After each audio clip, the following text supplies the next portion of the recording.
কয়েকদিন পর বিশ্বজুড়ে পালিত হতে যাচ্ছে বিশ্ব পরিবেশ দিবস 2026। এবারের থিম হচ্ছে আওয়ার পাওয়ার আওয়ার প্ল্যানেট।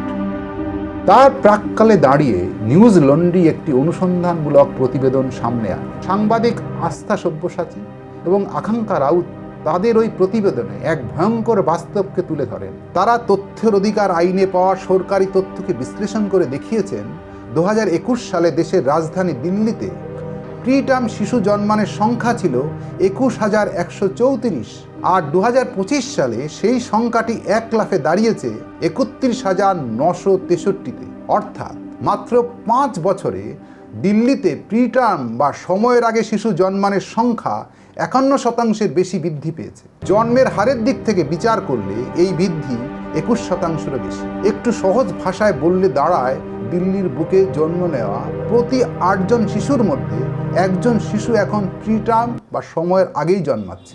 এখন প্রশ্ন হচ্ছে, এই প্রিটার্ম শিশু জন্মানো বলতে কি বোঝানো হচ্ছে? আর মূল প্রশ্ন হচ্ছে, 5 বছরের মধ্যে দিল্লিতে এই প্রিটার্ম জন্মানো শিশুর সংখ্যা 51%-রও বেশি বৃদ্ধি পেল কেন?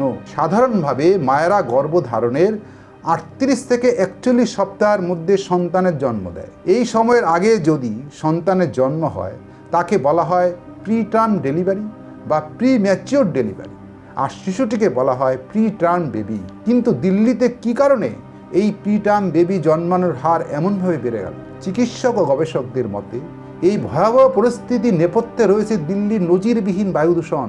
আর সাধারণভাবে দিল্লির সবচেয়ে ভয়ঙ্কর দূষণের মরশুম হচ্ছে নভেম্বর থেকে জানুয়ারি। অদ্ভুত ব্যাপার হচ্ছে, তার ঠিক কয়েক মাস পরই অর্থাৎ জুলাই থেকে সেপ্টেম্বর মাসের মধ্যে দিল্লির হাসপাতালগুলোর নবজাতক বিভাগে প্রিটার্ম শিশু জন্মানোর সংখ্যা অস্বাভাবিকভাবে বাড়তে শুরু করে। নিউজ লন্ড্রির প্রতিবেদকরা এই তথ্য তুলে ধরেছেন। এখন প্রশ্ন হচ্ছে, এমন ঘটনা ঘটছে কেন? চিকিৎসকরা বলছেন এটা কোনো নিছক কাকতালীয় ঘটনা নয়। যেসব মায়েরা শীতের সময় অর্থাৎ নভেম্বর থেকে জানুয়ারি মাসের মধ্যে গর্ভধারণ করেন তাদের বাচ্চা জুলাই থেকে সেপ্টেম্বর মাসের মধ্যে জন্মানোর কথা, আর দেখা গেছে তাদেরই একটা বড় অংশ এই প্রিটার্ম বেবির জন্ম দিচ্ছে। এর কারণ হলো, এইসব মায়েদেরকে গর্ভাবস্থার প্রথম 3 মাস দিল্লির শীতকালীন চরম দূষণের মধ্যে দিন কাটাতে হচ্ছে, আর এই বায়ু দূষণ তাদের গর্ভস্থ ভ্রূণের উপর মারণ আঘাত নামিয়ে আনছে। প্রশ্ন হচ্ছে, ওই বায়ু দূষণ গর্ভস্থ ভ্রূণের উপরে কি বিরূপ প্রতিক্রিয়া ফেলছে? 2025 সালের জুলাই মাসে প্লস গ্লোবাল পাবলিক হেলথ নামক আন্তর্জাতিক জার্নালে প্রকাশিত গবেষণা বলছে, বাতাসে PM2.5 ভাসমান কণা প্রতি 10 মাইক্রোগ্রাম প্রতি ঘনমিটার বৃদ্ধিতে প্রিটার্ম শিশু জন্মানোর ঝুঁকি 12% বৃদ্ধি পায়। এমনকি অতিরিক্ত দূষণের মধ্যে থাকা গর্ভবতী মহিলাদের ক্ষেত্রে প্রিম্যাচিওর ডেলিভারির ঝুঁকিও 70% বৃদ্ধি পেতে পারে, এবং কম ওজন নিয়ে শিশু জন্মানোর ঝুঁকিও প্রায় 40% বেড়ে যায়। কেন এমন ঘটছে তার ব্যাখ্যা বিশেষজ্ঞরা দিয়েছেন। PM2.5 হচ্ছে দূষিত বাতাসে অতি ক্ষুদ্র ভাসমান কণা, যার ডায়ামিটার 2.5 মাইক্রোমিটারেরও কম, যা খালি চোখে একেবারেই দেখা যায় না।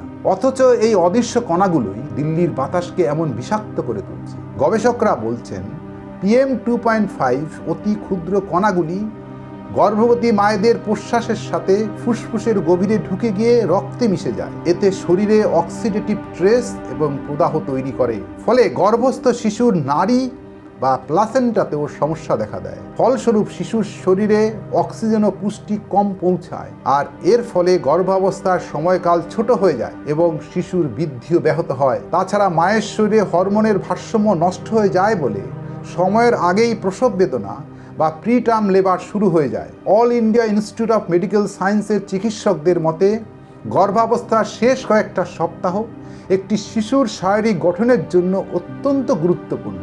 এই সময়ে মূলত শিশুর ফুসফুস পুরোপুরি তৈরি হয় এবং সে বাইরের পৃথিবীর প্রতিকূলতার সঙ্গে লড়াই করার শক্তি সঞ্চয় করে। কিন্তু দূষণের কারণে কোনো শিশু যদি তার আগেই জন্মগ্রহণ করে তবে তার ফুসফুস অপরিপক্ক থেকে যায়। এর ফলে জন্মানোর পর থেকেই শুরু হয় তার অস্তিত্ব রক্ষার কঠিন লড়াই।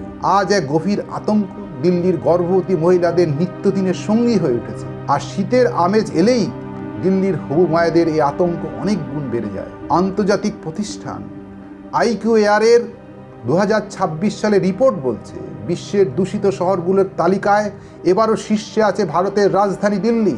যে ভারত চাঁদে ও মঙ্গলে যান পাঠাতে সক্ষম, অথচ সেই ভারত তার রাজধানীর দূষণে লাগাম পরাতে ব্যর্থ কেন?